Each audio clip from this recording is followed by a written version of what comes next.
আবার ফিরে আসলাম। বলছি আমরা এমন একটা যে বলছিলাম না আপনাদেরকে যে আমরা লাল পাহাড়ের সামনে ঘুরতে এসেছি, তো লাল পাহাড়ের উপরে উঠেছি, একদম উপরে। উপরে আপনাদের কি বলবো দেখুন, মানে আমরা একদম পাহাড়ের একদম ধারে আছি, একদম ধারে। জাস্ট আমরা তো এত অভিজ্ঞতা নেই যে ক্যামেরা করার মতন, ঠিক আছে? ক্যামেরা করে ভালো করে দেখালে তাহলে আপনারা বুঝতে পারতেন। আমরা একদম এই দেখুন পুরো খাদ দেখুন, এই যে খাদ, পুরো খাদ দেখাচ্ছি, ঠিক আছে? এটা পুরো খাদ, ঠিক আছে? ওই পেছনে ওই ব্রিজ দেখছেন, ওই জায়গায় একটা সরু করে একটা দেখা যাচ্ছে যে ব্রিজ, ওই এটা হচ্ছে ব্রিজ। হ্যাঁ, একটা ওইভাবে ওদের গাড়ি রাস্তাটা, ঠিক আছে, যাচ্ছে।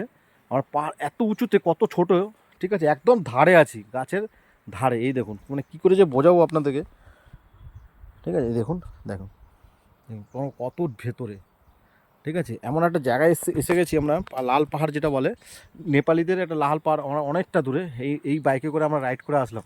গাড়ি আমি চালাচ্ছিলাম, ঠিক আছে? আমার তিনজন পিছনে তিনটে বন্ধু বসেছিলাম, আমি, পিন্টু আর বিজয় মিলে, ঠিক আছে?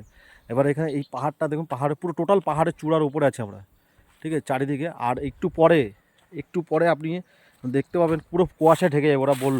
ওরা ওদের ভাষায় বললো, তো ওখান থেকে একটু কিছু কিছু ভাষা বোঝে, যেটা বুঝতে পারলাম, ঠিক আছে? ওরা বলছে পুরো তাঁতি নেমে আসবে, নাহলে এখনই কুয়াশা এসে ভরিয়ে দিয়ে যাবে। এখন যখন যতটা চকচক দেখছি আমরা, মানে রোদ্দুর বা এত পরিষ্কার যতটা দেখতে পাচ্ছি, এরপরে দেখা যাবে না, ঠিক আছে?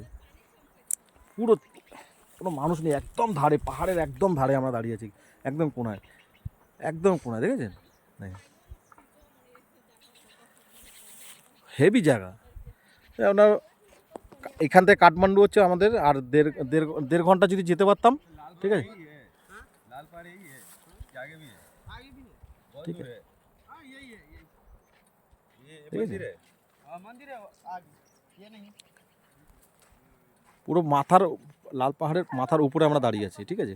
এই যে যেই জায়গাটা দাঁড়িয়েছে পুরো নিচে, যে ওই জায়গাটা দেখা যাচ্ছে, ওটা হচ্ছে একটা ব্রিজ, ঠিক আছে? ওখানে ব্রিজটা দেখা যাচ্ছে, এখানে দেখা যাচ্ছে মনে হচ্ছে একটা সুতোর মতন দেখা যাচ্ছে, ঠিক আছে? এই পিন্টু আমাদের সঙ্গে আছে, পিন্টু দেখে পিন্টু কিছু বল, কোথায় আছি আমরা? মানে আমরা কাশ্মীরকেও ফেল করে গেছি, কাশ্মীর থেকে ভালো জায়গা ঘুরে নিলাম এবার। মানে আশা করতে হয়নি কি এত ভালো জায়গা, এত ভালো দৃশ্য দেখতে পারবো। তার জন্য আমরা গোপালের কাছে খুবই কৃতজ্ঞ। আমি বাইকটা এভাবে চালিয়েছে, বাইকটা মানে পাহাড়ে তুলে দিয়েছে।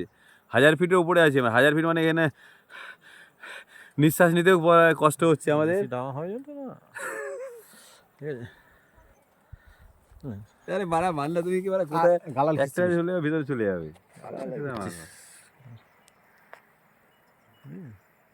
দেখুন, জানি না কে কোথায় থাকে, যাই হোক আমরা যেখানে আছি সেখানে আপনারা দেখছি। জাস্ট এই ভিডিওটা বাড়িতে নিয়ে গিয়ে দেখাতেও পারবো, সবাই দেখবে। ওই যে আমাদের বল্লু আসছে, বল্লু, বল্লু বালু স্পিডটা দেখো পায়ের। ঠিক আছে? হ্যাঁ বলো, চলে এসেছি আমরা। নেপালের বর্ডারে, আবার বর্ডারে, তো ঠিক আছে, রাখলাম। নেপালের ভেতরে আছি। সে গাড়িটা এখানে গ্লামার ট্রেনে এখানে দাঁড়িয়েছি, এরপরে দেখুন, শুধু দেখুন আর দেখুন। বন্ধ করো।